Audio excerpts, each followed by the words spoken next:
चलिए अब देखिए क्वेश्चन नंबर 18 और 19 इसमें लेंगे और ये ख़त्म हो जाएगा चैप्टर।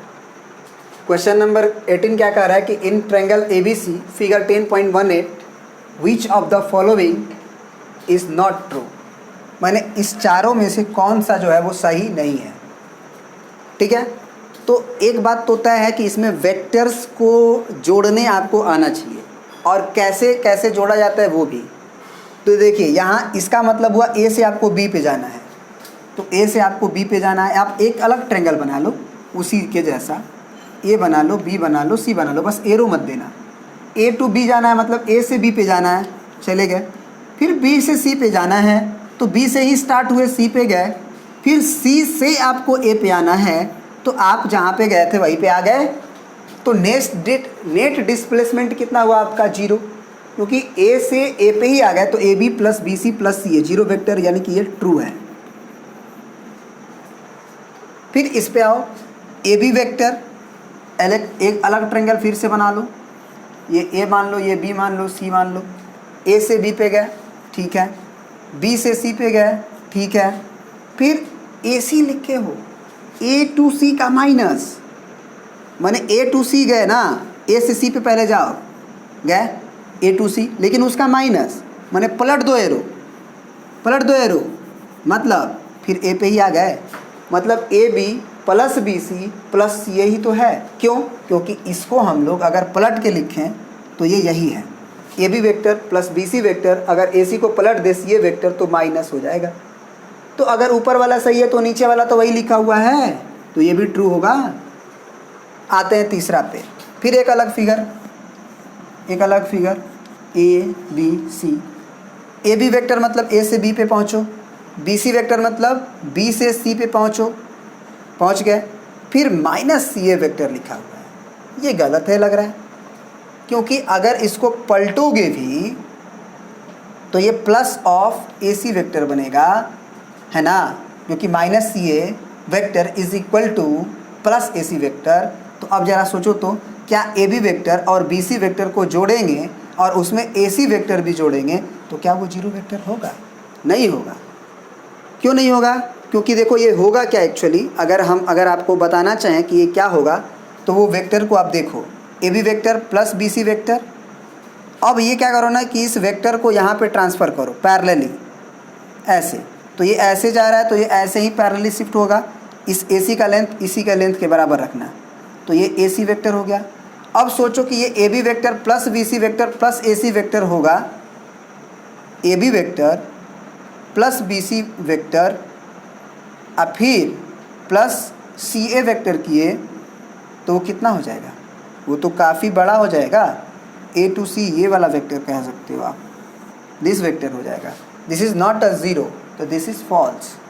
चौथा पे आते हैं, ए बी वेक्टर, फिर एक फिगर बनाते हैं, ये ए है हमारा, ये बी है हमारा, ये सी है, ए बी वेक्टर। फिर अगर सी बी में माइनस लगाए हैं तो पहले सी बी को एरो दो, सी से बी पे जाओगे ना, बी पे एरो है तो, लेकिन उसका माइनस होने से एरो पलटेगा, यानी कि आप ए बी वेक्टर और माइनस सी बी को प्लस अगर लिख दो, यहाँ पे माइनस एक और लगाओ तो प्लस होगा, तो ये पलटना पड़ेगा, बी टू सी हो जाएगा, ठीक है। और प्लस सी ए लिख दो तो सी से वापस तो ए पे ही आ गए ना, तो A B plus B C plus C A वापस तो आए ना जहाँ पे थे, तो नेट डिस्प्लेसमेंट 0 है, तो ये भी आपका ट्रू स्टेटमेंट था। तो इस तरह से आप ये आइडेंटिफाई कर सकते हो कि सी ऑप्शन रॉन्ग है। अब आते हैं हम लोग क्वेश्चन नंबर 19 पे। अब चलिए लास्ट क्वेश्चन हम लोग देख रहे हैं। कह रहा है 19 नंबर क्वेश्चन कि if vector A and vector B are two collinear vectors, मतलब ए वेक्टर और बी वेक्टर पैरेलल हैं, है ना, एक वेक्टर को दूसरे वेक्टर के टर्म्स में लेमडा टाइम्स ऑफ करके लिखा जा सकता है, तब उसे कोलिनियर वेक्टर कहते हैं। Then which of the following are incorrect, तब इसमें से कौन सा गलत हो सकता है?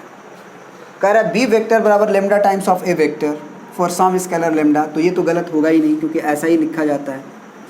फिर बोल रहा है कि वेक्टर ए बराबर plus minus of B vector, ऐसा भी आ सकता है। अगर दो वेक्टर कोलिनियर हो तो ए वेक्टर बराबर plus minus of B vector भी आ सकता है, क्योंकि हो सकता है कि दोनों बराबर हो या हो सकता है दोनों एंटी पैरेलल हो, मतलब एक ये डायरेक्शन ले रहा हो और एक ये डायरेक्शन ले रहा हो, मैग्नीट्यूड दोनों का सेम, ऐसा हो सकता है। क्योंकि इसको भी हम लोग कोलिनियर वेक्टर के नाम से जानते हैं। तीसरा पॉइंट है कि ये भी ट्रू हो गया। फिर बोल रहा है तीसरा, the respective components of vector A and vector B are not proportional. ये भी गलत है, क्योंकि आप याद करो कि दो वेक्टर कोलिनियर होता था तो कोफिशिएंट्स के जो रेशियोज़ होते थे a1 by b1, a2 by b2 और a3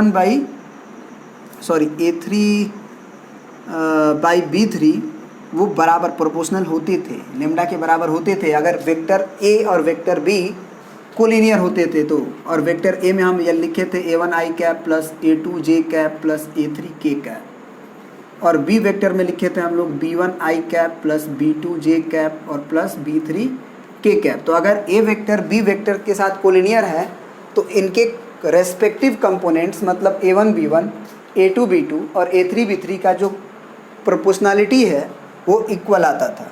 तो ये बोल रहा है नॉट प्रोपोर्शनल, तो ये भी क्या है,